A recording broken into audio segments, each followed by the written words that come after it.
Yeah, those are really comfy because like I'd that's your be feet curious slowly. for that. 'Cause these aren't the best. I mean, they work fine, but Mhm. I'd rather get proper trail shoes. These aren't really designed for that, You can ask questions and stuff. but they work. All right, here we go. Oops. So probably everybody knows now because I'm Luke. And this is about back pain in sports and fitness.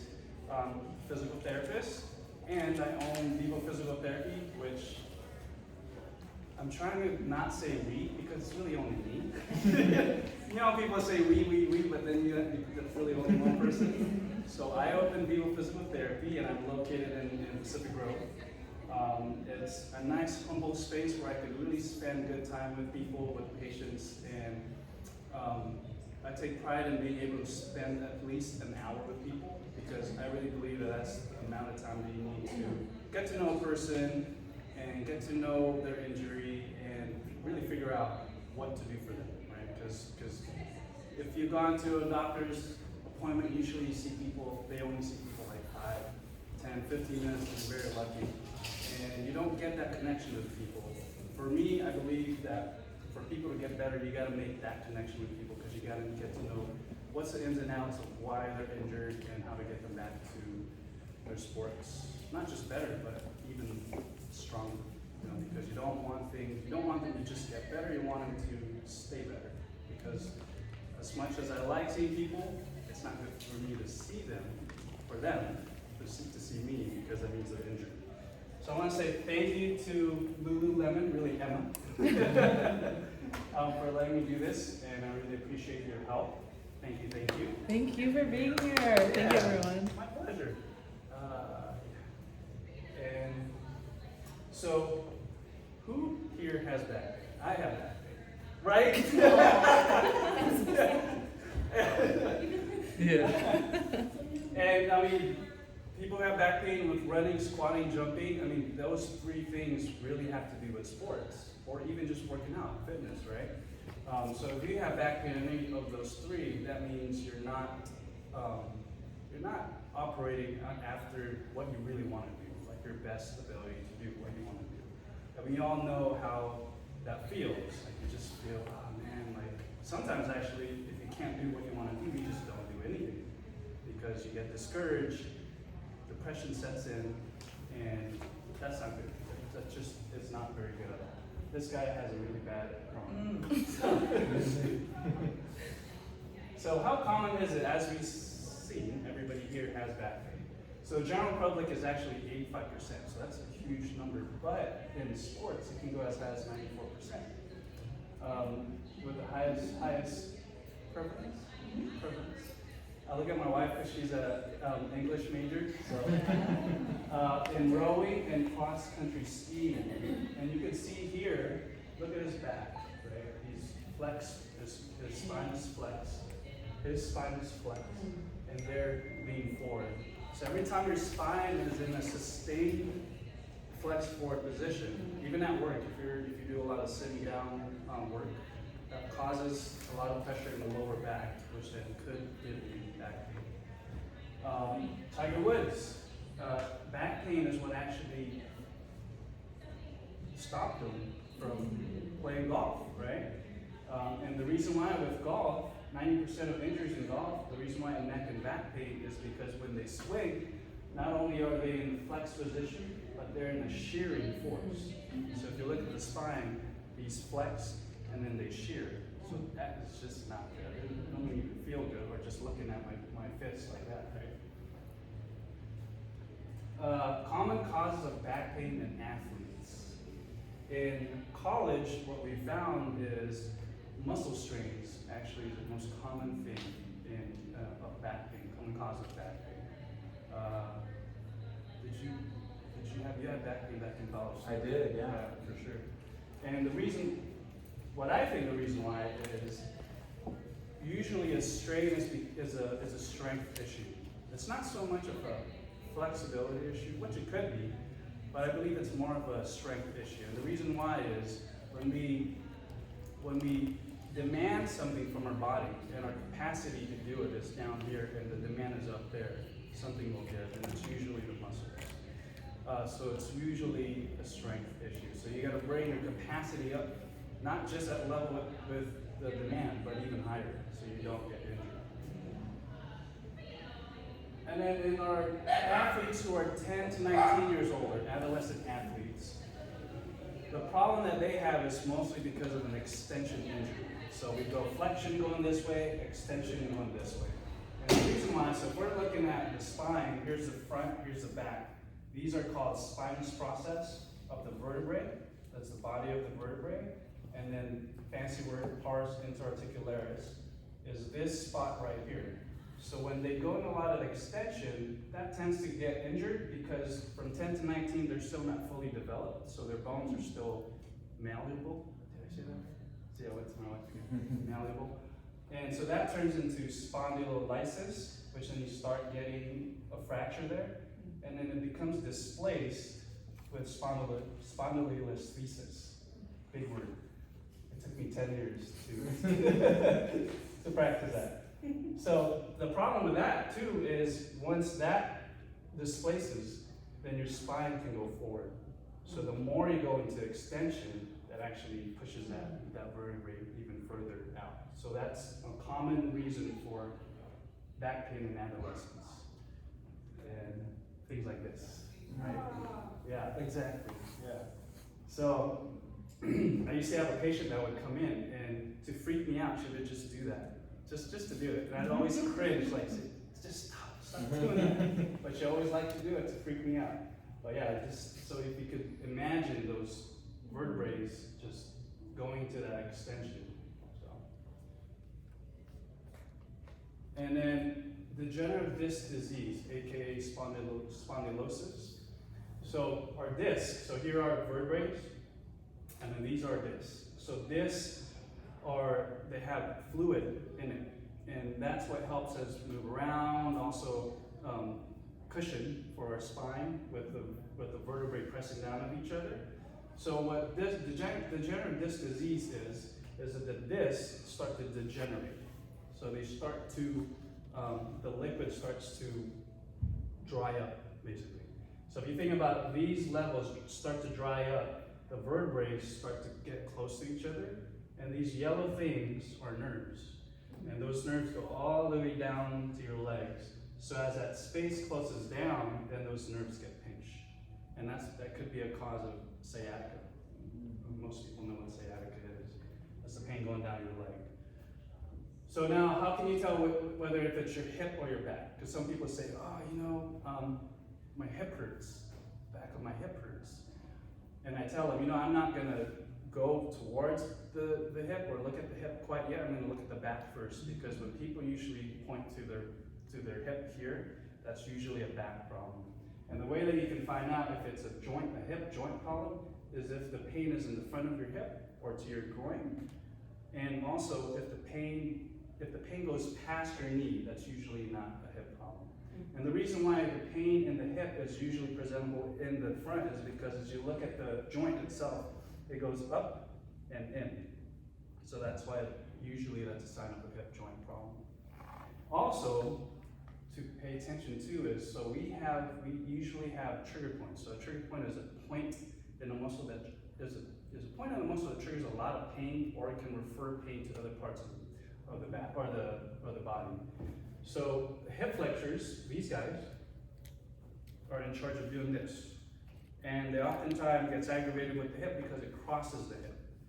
And so where X marks the spot is usually where people have those trigger points. And then where the red dotted areas or the cluster of red dots, that's where people can get referred pain. So even if that pain or that origin of pain is in the hip, it could refer pain to the back. Yeah. So that's something that us physical therapists, we try to pay attention to. So, because it could also be misleading.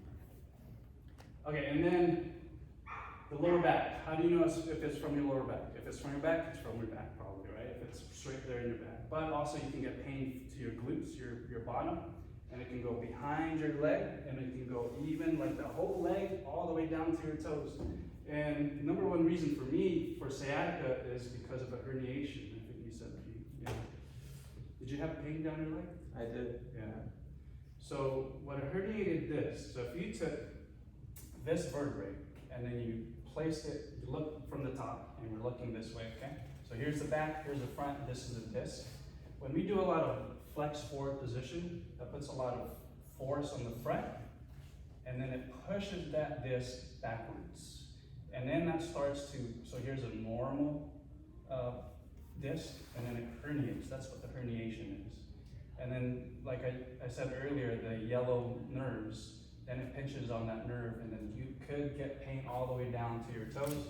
You could also get numbness, you could also get tingling. Those are signs of sciatica. So now what to do when you have back pain? Physical therapist. I'll tell you why. So why see a physical therapist? So as a physical therapist, our specialty is in the movement of the human body. So there's really three big things that goes into moving. There's your muscles, your nerves, and your skeleton. So as a physical therapist, we're trained to look at things that don't look right and teach people how to move well and how to do it, basically. So it could be a postural issue, right? This guy. It could be a body mechanics issue. So if you look at kids, they squat like perfect. And that's because they have never felt pain. Well, they have, but pain hasn't really changed the way they move. And once you introduce pain, it causes us to move. Our bodies, our minds changes the way you move, and it becomes a pattern, it becomes a habit. It could be a muscle imbalance. I'm pretty sure that's not But muscle imbalance meaning is it a strength issue, meaning do people have weakness in their hips? Because usually that's what I see with people with back pain. It's usually a hip weakness issue. So those are things that we look at, and it could also be a flexibility issue. I mean, I can't do that. I'm very envious of this guy. And so what we do as physical therapists is we try to figure out mechanically what's going on and try to teach people. Because I believe, especially me, I believe that, like, I like to teach people to self-treat so they don't have to keep on coming back. Because if you keep them coming back to see me for years and years, that probably means I'm not helping you. It probably means I'm just making you feel good momentarily, but I'm not fixing the problem. I'm a big Laker fan and a Kobe Bryant fan, so I actually took a class one time with his physical therapist, and it was pretty fun because it was like a shocker, you know. You guys probably like, oh, he's just a physical therapist, but to me it's like, oh. And I asked her, what's Kobe Bryant like? You know, he's intense. But it was fun. Has anybody had shaved ice before in Hawaii? Yeah, it's the best. Have you guys had it with the condensed milk on top? Even better. So now what do we do when you get injured? Like if you've never had back pain, or actually if you've had back pain and then you had an acute injury, meaning it just happened, like let's say you worked out yesterday, you woke up and you're like, oh, I can't hardly get up, you know? And this doesn't just apply to back pain, but it applies to any kind of injury. You want to rest for the first 3 or 4 days, and that doesn't mean lay down on your couch all day. That just means relative rest. Like actually, I've had the patient before who really hurt her back, and I said, probably be good for you to ask your boss if you could take some time off, because chances are if you go back to, it depends on what you do, you can further hurt yourself basically.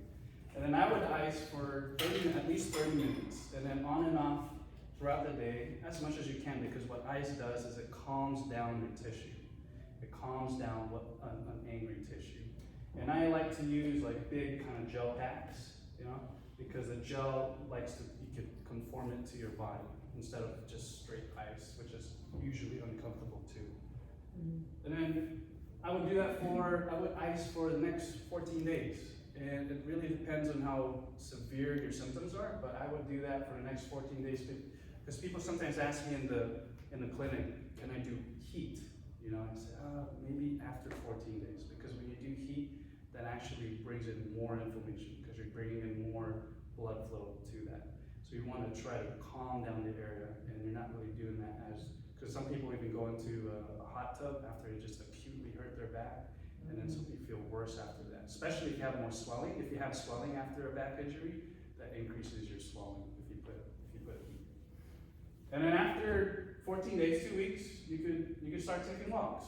You know, don't go for a full hour. I'd try maybe 5 to 15 minutes of walking 2 or 3 times a day, seeing how you feel. You can feel some discomfort with it, but it shouldn't be like you're laboring to walk. That means it's too soon for you. And then you can start doing gentle stretching. These are the 2 things that I usually start off with people. Single knee to chest, you're just bringing your knee to yourself. You're not wrenching it towards yourself, you're just trying to feel that stretch. And also what's called a piriformis stretch. So the piriformis is right here. And so when you bring that leg in, you're stretching that side. So you're basically trying to loosen up these things. But again, if you have pain, I would stop, because that's your body telling you it's too soon.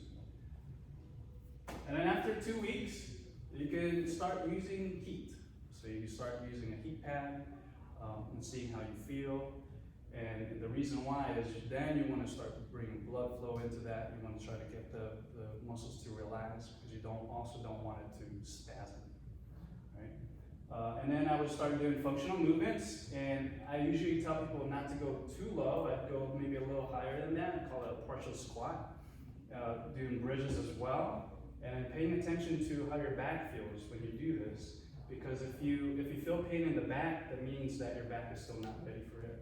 And even squats. So it just things to get things going again, right? And then gradually return to your usual activities. And if it hurts, stop. And then, so how do we prevent back pain? There's a few things that you could do, because it could happen again. If you had it, we all have it. It could happen again. But the things that I really pay attention to is try to figure out what are the habits that you're currently doing, and how to modify that, or how to get rid of it so it doesn't happen again. Like even things like at home, like if you're vacuuming, and we usually, when we vacuum, we like to do this kind of deal, right? So I usually tell people, easy thing that you can change. Instead of doing that, you stand straight, vertical, and then you walk with it, you know, rather than reaching up like that. And then it goes the same thing with sweeping. We like to do this kind of deal. So instead of doing that, go over to what you're sweeping, sweep, and sweep. It may take a little longer, but you're saving yourself from misery, really. And like I said, pay attention to your body mechanics. And then, like Arnold, strength. It's really strength. So for me, if I don't do a strengthening program, I feel my back hurting more. But when I really do a good regimen, I feel less pain. It's your, like again, it's the demand and the capacity, which is what I'm talking about. And keep on being active, because a lot of patients that I see, they hurt themselves, and then this creates fear avoidance. And actually, a lot of times I have to spend time with people doing more psychosocial things. They say, hey, let's do some squats. And look, you can actually do them. Okay, hey, let's do some lunges. And look, you can actually do them. Because a lot of people are fearful that they're gonna get hurt. And so it's good for us to talk and figure out what's the best way of getting them out of that fear. Because actually fearful avoidance causes a cycle of more pain. Because your body, it's designed to move. So if you don't use it, you lose it, right? And then stress is a huge thing. I know life is stressful. Standing here, I'm stressed out. But you have to learn how to manage it. You know, like for me, I've started this year doing breathing exercises. I have this app on my phone that when I wake up in the morning, you start doing some breathing exercises, even if it's just 5 minutes. You know, that makes a big difference. And there's really something that happens in the body. When you do slow, deep breathing, it turns on your parasympathetic nervous system, which calms down your body. Because we wake up and we're stressed and we're like, oh, I gotta do all this stuff. And then you do the breathing exercise and it actually works.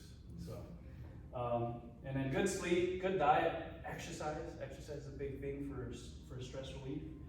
And so what exercises to try, right?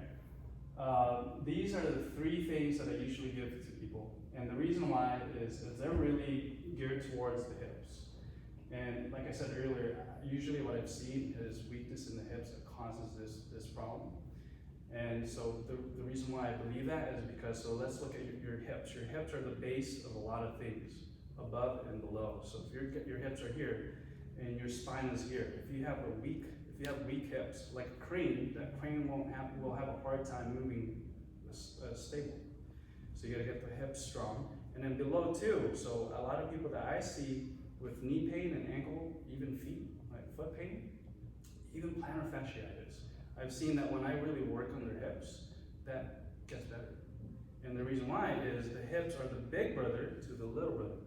So if the big brother is weak and he's not working well, then who has to do most of the work? The little brothers have to do that. So the reason why people get injuries with hip weakness is an overcompensating, overuse injury. So, can I get a volunteer from the large crowd? So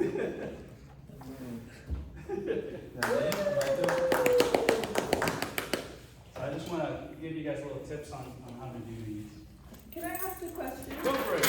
Okay, so when I think about the strength in the back, I think about the back and its muscles, but I never consider the hips as having muscles. I think about it as bones and ligaments, Yeah, you know, and attachments, but sure.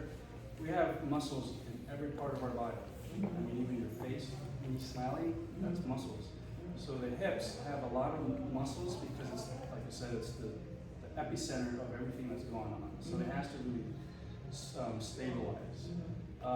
So I don't know if I'm answering your question, but to what you were saying, you were thinking of the back muscles. Actually, you don't want to use your back, right? You don't actually, because those muscles are just, they're small. You know, they're small. So you want to use your larger muscles to do the work, right? So if you rely on your small muscles, that creates that muscle strength that I was talking about. So if you strengthen the huge muscles, then you don't have to use your back, right? So I'm gonna show you guys something actually. So let's do the bridge. I'm gonna lie down on your back.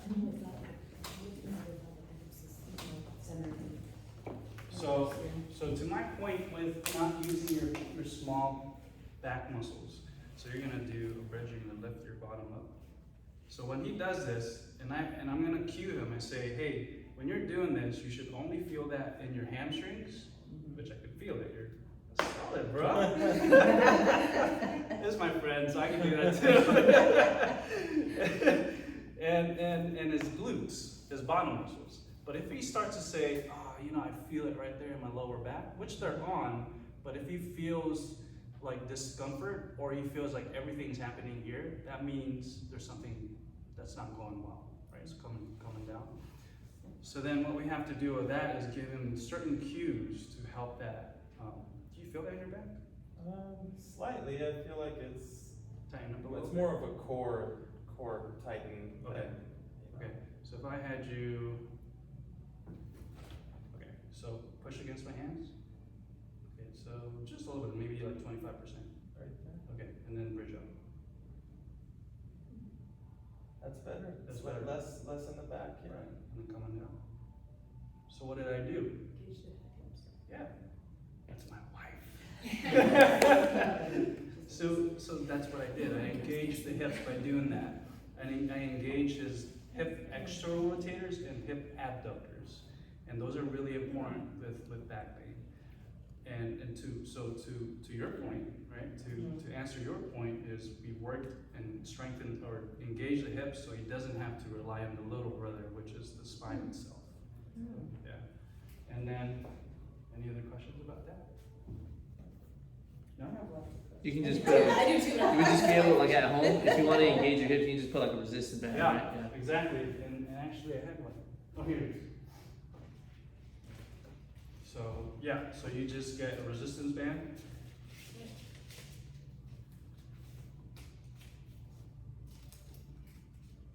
And then this is probably be too easy for him, but you know, there's different. Don't break it. You overestimate me. All right, so get into widen your stance, your feet. There you go. And then you don't have to be like super open. I would just say about hip width, right? And then try that. Oh yeah. Yeah. Yeah. Feels just like when your hands were there. Yes. Do you feel it like in your, like, is he feeling it like here in the buttocks? That's exactly where it Yeah, should be. yeah, feeling. the adductors are over Yeah, here. yeah. Before they were more relaxed and my back was a little bit more tightened. And there's other ways of trying to engage your hips and your core. Yeah, more. What if you use the adductors or put Yeah. like a ball between the legs, would that do the same thing? So it used to be that I used to see that a lot in the clinics, in clinics that I've used to work at before.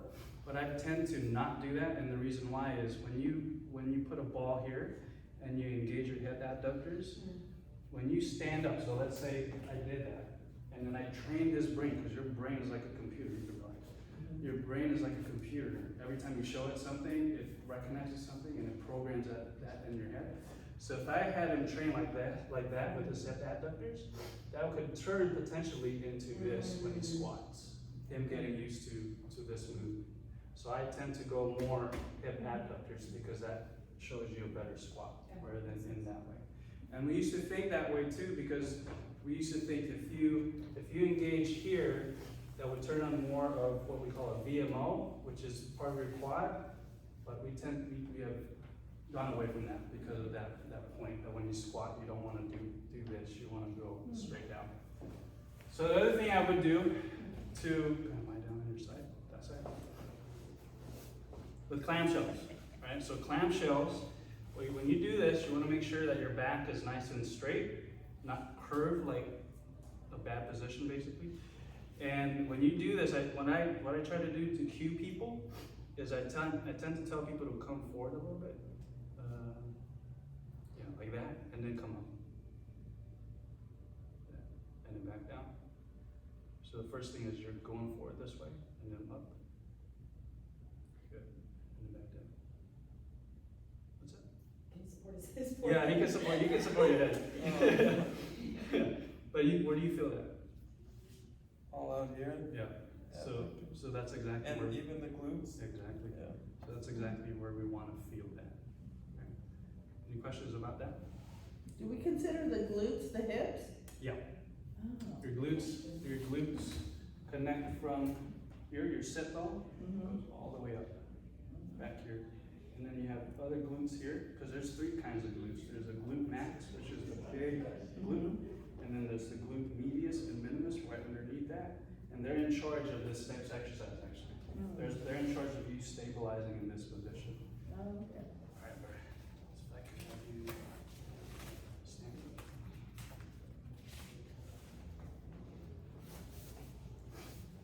Stand up. You just stand right here. Facing in. Facing the table. And then feet together. Actually, could you put your feet through here? This guy through. Oh. Yeah. Thanks for coming, man. Andrew was next. So obviously this table is too short for him, but I'm just gonna stabilize him here, and I'm gonna cue him. Hey, you're gonna lift your leg up to the side, but I'm gonna cue him just to about here. Okay, so go ahead. And then my question for him is, where do you feel that? I feel it again in the abductors here, the glutes but even here, Exactly. So that was. these abductors, yeah. So that's what I was looking for. So even if we're working on this right side going up, he has to stabilize with the left side, right? So we're working on both of them differently. This guy's strength, this guy's stability.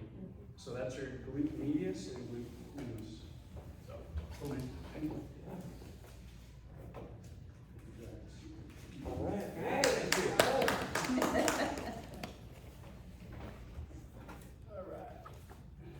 Oh, and if you've never done anything like this, I'd start 10 to 15 repetitions. I'd start more repetitions rather than heavy resistance. And then 2 to 3 sets, and then try not to do it every day. Try to do it every other day. Because if you haven't done this, the next day you're probably going to feel sore, and so you don't want to overtax the muscle. Yeah, so warming up and cooling down appropriately. I'm guilty of this too. I just hit start and then start running, which is, I'm trying to do a better job of actually warming up. So how do we warm up, right? So warming up means trying to get your heart rate to 65% of your heart rate max. And how do you figure that out? So the quick formula that we use is 220 minus your age times 0.65 will give you that target heart rate for warm up. And you want to warm up for at least 5 minutes. So anything that gets your heart rate going, running, you could even do squats, things like that. And then doing some squats, lunges, bridges, rows, chest press, anything that gets you going towards, warmed up towards what you want to do. So if you're a pitcher or baseball player, you want to start doing some dynamic activities with bands, pulling, because usually it's pulling and then throwing as well. But if you're a runner, I like to get runners to do squats, because squats just gets your biggest bang for the buck with trying to warm up. And then, so key things to remember, right? Watch your mechanics, watch your posture, strengthen the hips. I'm always preaching hips. Don't skip the warm up or the cool down. So the cool down, you want to do more static stretching. And I don't know if you guys heard of this actually, because when I read this and I learned this, so if you stretch more than 30 seconds, that actually doesn't do more. It doesn't actually change the benefit. So the sweet spot is actually 20 to 30 seconds, and then doing that 2 to 3 times. That's just what they found out. So even if you stretch a minute, it doesn't actually change so much. It's the 30 seconds that you need to get to. And then, like you said, manage your stress and see physical therapist. All right, any questions, guys? I got one. Yeah, go for it. I know that strengthening the hips is like probably one of the biggest things. Would someone also benefit from, I guess, isolating the lower back and doing just more lower back exercises as well as like pairing it with the hips? Yeah, I wouldn't say don't strengthen the lower back, right? I wouldn't say don't strengthen anything else. Yeah. I would say, from what I've seen in the clinic, a lot of people have that weakness in the hips. Yeah. Like I've seen like big people, like muscular people. Yeah. And I come in and I've tested their hip strength, and I just like boom, just like they drop, you know. But if you look at their muscle definition, their backs are ripped, right? They're just really big right there. But then they've got the hip strength. So I'm not saying that don't strengthen the lower back. Like you could do back extensions if you want to. But actually, back extensions really also strengthen your hamstrings, and the hamstrings connect to Your hips. your hips, right? So it's a hip thing as well. Yeah. It's a good question. Gotcha. Question. What if one has very tight hip flexors? Yeah. So Mine will even one starts hurting me even just walking after a certain length of time. yeah. Should have told me that before. I say you I should. never really thought about See if it. it's Yeah, there. right. I really She's a rock, she just lives there. So in regards to that question, tight hip flexors are also a problem for lower back. And the reason why, so your hip flexors actually start here, go up here, and then go towards your spine and then connect to your spine. Is it a muscle? It's a muscle, yeah. Okay. It's a group of muscles. Okay. So when they're tight, they pull you, they pull you in this position. It's just the way they're connected to your spine. So this is the way I can explain it. They're connected here, they go in, and then they connect to your spine. So if it's tight, it's basically gonna pull you this way, because it's pulling you from the front. So that causes an overlordosis, over hyperextension, right? So to stretch that, what I usually give people is something easy that they could do, like getting up like this into a hip flexor position, bringing your heel up.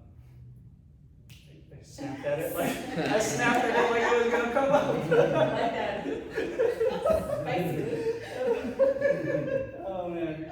So, but that's important. That's important that you bring your heel up, because if you don't, it turns into a calf stretch, right? So if you lift it up, keep your knees straight, and then bring your hips forward, then you start feeling that in the hips. If you don't feel that as much, then you can lift up.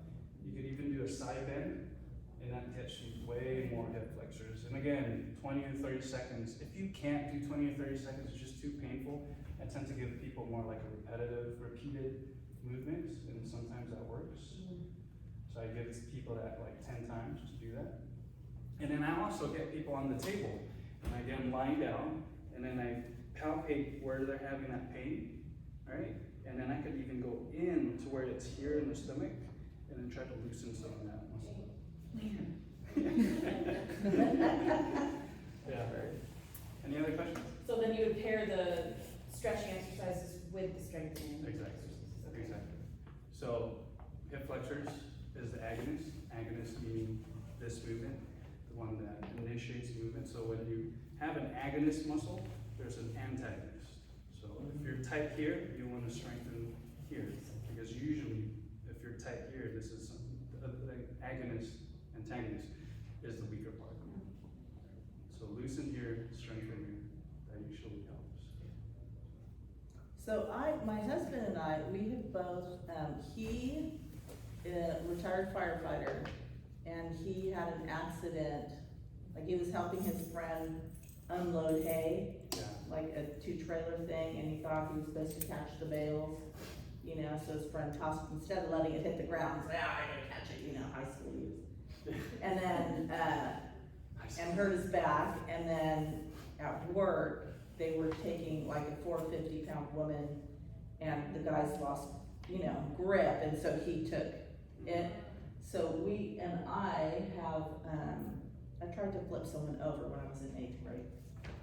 Lock arms and flip him over this way, Oh, yeah. and I just heard like all this popping. So Yeah. I find now that when I get stressed, like my upper back gets tight, and when it keeps going, then like my lower back will like click, and it locks, just tightens up in a knot. And, you know, have like lived on the floor for a day or two, you know, both of us, that type of thing. And, so I'm wondering at that point, if it's the because I've heard that it's the opposite side that's actually hurt, that you're clenched, your body clenches, like your muscles clench to protect the other side, because that's actually the side that you've injured, is that? Yeah, so it's called muscle guarding. So like pitchers, or pitchers, when they throw and they hurt their shoulder, you see them like this, because that's that muscle guarding, their muscles guarding the area, right? So even if you've injured one side of your back, everything around it goes into spasm, because it's guarding the area. Yeah. So for you, like if you get into that acute stage, because even if you've had it in the past, you can still get repeated acute stages. Pay attention to what you're doing. So you could ice it for a few days, like I said. Get relative rest, but continue to move if you can. You know, and basically the muscles around it that's spasming, you can also like, I don't know, your husband or your daughter, just gently, kind of just doing some massage around that area. It doesn't have to be like deep tissue or anything, but really trying, because your spasms, those are all spasms. So you're trying to get that muscle to relax.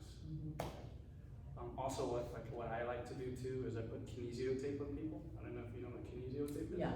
So kinesio tape, because people ask me all the time, well, what's the point of the kinesio tape? With pain, the point of it, is when your kids give you a hug or your husband, you feel good, don't you? It's that kinesthetic feel that calms down your system. Right? So it's the same thing with the kinesio tape. It gives you that compression, which kinesthetically calms down the area of pain. So that's what I do. So when people come in and they're like, oh, I have pain, okay, let's just mummify you. Because I mean, you can get creative with kinesio tape, but the real point is put it right over where it hurts. And sometimes I do like an X marks the spot too, because then it draws all the tissues. Would I put it over the clenched side rather than the actual hurt side? I would put it on the clenched side, because on the clenched side is what you're trying to calm down. Because that's the clenched side, that's the spasms. Yeah. And then I had another question about, like when you were saying strength, but it's flexibility, is flexibility? Important? Yeah. Totally, yeah, totally, yeah. So when I see like dancers, like that girl Yes. who was doing it, it seems like they're not strong. It seems like they're flexible, they're not Right. strong, but that's my own. So flexibility is good, but too much flexibility causes instability, right? So when I have a patient and I check their hamstrings, and a normal range of motion of hamstrings is if you lift your hamstring and you can get to 90 degrees, that's normal. I don't push more than that. Depending really, I mean, dancers, my wife was a dancer, they can go further, they need further than that. But like for instance, here's a better example, pitchers, they can get really far out there, right? But if they have that already, I'm not gonna give them more than that because that creates more of an unstable shoulder. Okay. So I Yeah. focus more on stability of the shoulder. So yes, flexibility is important for back pain, but too much flexibility, like you saw with the two people, creates instability. Okay. Just looks wrong. I thought people were born that way, like, could you take any Oh, person no, and, they train them. So yeah, but there are also people who are hyper flexible, and that means everything. Like they can do party tricks, like bring this all the way down. yeah. Actually, even people with red hair, usually have a laxity in their ligaments. I So got that, it. Was Katie flexible? Do you remember? Laxity in that. in their ligaments. Oh, ligaments. So Yeah, they're- yeah. So I gotta it test creates that. more laxity. So, and then those people with red hair usually have SI joint pain. That's those two bones in the back because of the laxity of the ligaments, which is really an instability issue. So again, going back to instability. You had to be a pregnant redhead. Oh, yeah. It's gonna lax all the ligaments. Well, Yeah. yeah. Although it could benefit you when you're, yeah. Right, when you're pregnant. Pros and cons. Yeah. Well, when you're giving birth, but yeah, you Yeah, do feel then like you want lax unstable. ligaments, yeah. Yeah. And women with who are pregnant get to have a lot of, not get to, but they get a lot of back pain. Reason why is because of the instability of the ligaments, and also you have more center of mass in front of you, Oh, which yeah. creates more force or torque. Yeah, that hurt there, whatever this is, that Yes. last trimester. Yes. Yeah. Word. So amazing though. So amazing. Cool, I hope that was informative. Very helpful. I hadn't seen him do this yet, so. Oh, my gosh. Well, thank you guys for coming. Last question, I think. At what point, if any, do you ever like recommend people to go and like get like a full body massage or like any Totally, type yeah. of like shiatsu, like anything like that? Yeah, so it really depends on your symptoms. I tend to tell people, you know, if after a week you've calmed down your system, you could maybe try to get some like feel good massage. Really, that's not like deep. Oh, okay. And then after a few weeks, maybe 2 weeks, you could start getting into more of that like serious stuff. You know? Okay. And when people ask me that question in the clinic, I say, hey, by all means, if you can do it, because I do that for them. But I don't have like, because I'm a physical therapist. I mean, we could spend the whole time doing that, but I like to show people what they can do at home too, right? But if you can do physical therapists, even chiropractors. I mean, I am not against chiropractors. I like chiropractors. I have friends who are chiropractors, but we just do different things. But a combination, a collaboration of that is beneficial for the patient. Even acupuncture. I don't know a lot about acupuncture, but I've seen people who do acupuncture and they get relief from it.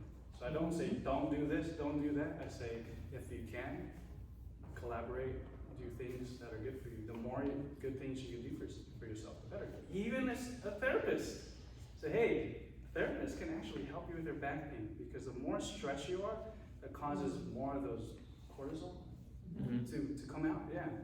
And cortisol turns on the pain receptors in your body. So if you talk to a therapist that can help give you the tools to de-stress and control stress, it actually helps with back pain. Cool. Thank you. Nice holistic approach there. That's the best way. The best way, holistically. Yeah. Cool. Thank you. Thank you. Wait, should you give a little shout out to the screenings and everything? Let everybody know Oh what they're yeah. doing? So